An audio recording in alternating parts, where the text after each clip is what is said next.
The day my grandmother moved into the nursing home was a strange, quiet afternoon. As we were leaving, she pressed an old, dusty box into my hands. Her eyes, usually a bit cloudy, were sharp and focused on me. "This is for you and your brother," she said, her voice a little shaky. "She'll keep you company."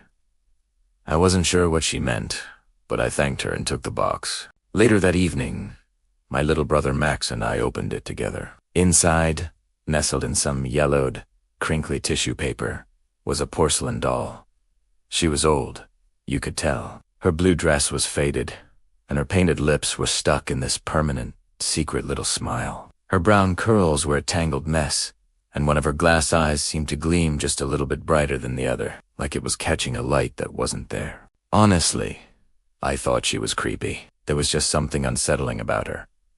But Max, he was absolutely thrilled. He immediately named her Clara and carefully placed her on the shelf right beside his bed. "She's not creepy," he told me when he saw my expression. "She's just lonely."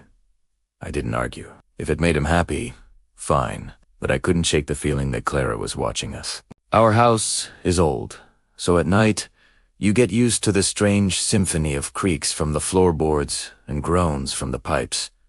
But a few nights after Clara arrived, I heard a new sound. It was Max, giggling softly in the dark. It was late, way past his bedtime. I sat up and whispered across the room, "Max, who are you talking to?" "Isat." Apto, clutching Clara tightly to his chest. He had this sleepy, happy smile on his face. "Clara tells me stories," he said, his voice just a whisper. "She misses her family." A cold shiver ran right down my spine. Stories. It had to be a dream, right? Kids have active imaginations. I told myself to forget it and go back to sleep. But the next morning, the first thing I saw when I opened my eyes was Clara. She was lying on my pillow, her glass eyes staring directly into mine. I yelped and scrambled out of bed.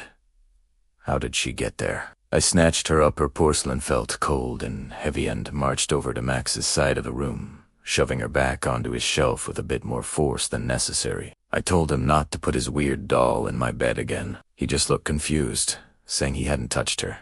Things just got stranger from there. The whispers started happening almost every night. At first they were so faint I thought I was imagining them, but they grew louder, more distinct. I'd wake up and hear Max whispering back, his voice urgent and serious. I'd catch little phrases like, "Okay, I promise," and "Where is it?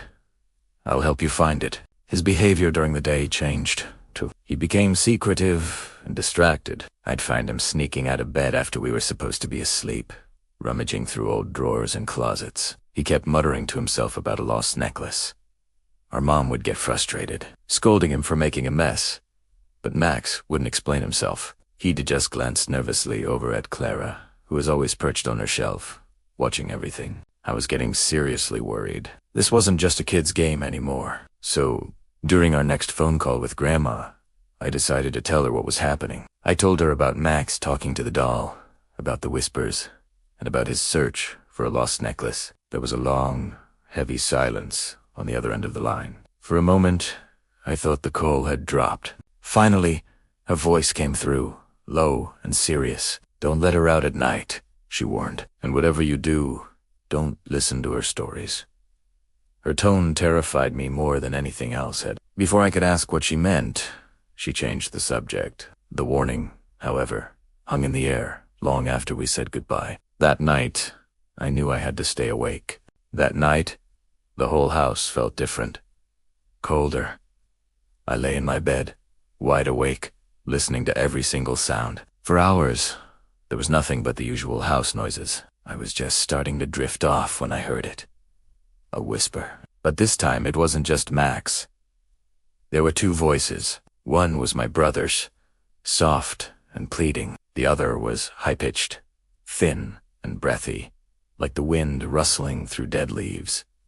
In the dark, "Find it for me, please." My heart was hammering against my ribs. I grabbed the flashlight I kept by my bed and slowly, quietly, sat up. I clicked it on, and the beam cut through the darkness, landing on a scene that made my blood run cold. Max was sitting cross-legged on the floor, his back to me. He was facing the doll, Clara, who he'd taken down from the shelf. In the wavering light of the flashlight, her painted lips seemed to tremble, to move. The shadows stretched out long and distorted behind her, making her look monstrous. "Max, stop," I yelled, my voice cracking. I scrambled out of bed and ran to him, grabbing his arm. My sudden movement made him jump, and Clara toppled over onto the wooden floor with a soft clatter. As she fell, something small and silver rolled out from beneath her faded blue dress. It spun for a second before coming to a stop in the flashlight beam. It was a locket, tarnished and broken.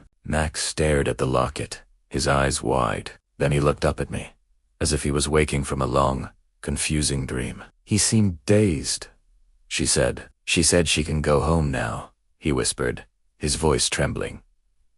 The room was silent. The whispering had stopped.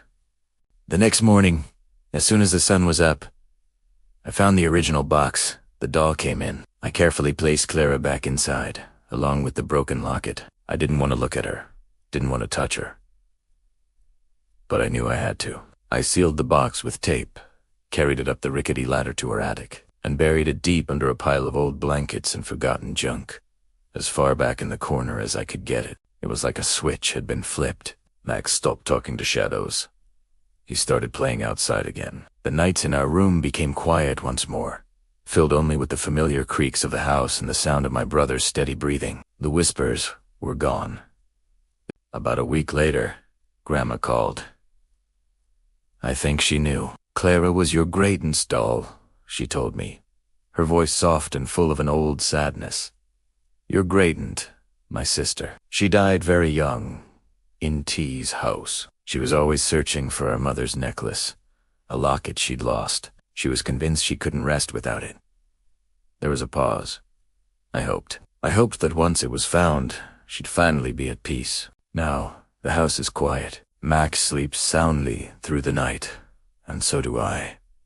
But sometimes, when it's very late and everything is still, I lie awake and listen. And if I listen hard enough, I think I can hear a faint, grateful sigh drifting down from the attic, like the end of a very long, very sad story, finally being told.